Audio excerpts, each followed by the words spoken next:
চিত্রনায়িকা শবনম বুবলির বিয়ের সাজের কিছু ছবি সম্প্রতি সোশ্যাল মিডিয়ায় ভাইরাল হয়েছে। নানা গুঞ্জনে বলা হচ্ছে বুবলি বিয়ে করেছেন অথবা পুরনো ছবি প্রকাশিত হয়েছে।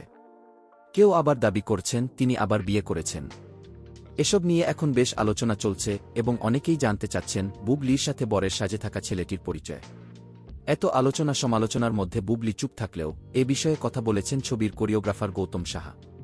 তিনি জানান, বুবলির সঙ্গে 3টি শ্যুট করেছি, ওয়েডিং, হলুদ এবং মেহেদি। সে খুব আন্তরিকভাবে কাজ করে এবং সময়মতো কাজে হাজির হয়। তার সঙ্গে কাজ করে খুব ভালো লেগেছে। গৌতম সাহা আরও বলেন, বুবলি অত্যন্ত লক্ষ্মী মেয়ে, কাজ ছাড়া কিছুই চিন্তা করে না। শুটিংয়ে থাকলে খাবারও খায় না, সব সময় বলে আগে কাজ, তারপর খাওয়া দাওয়া।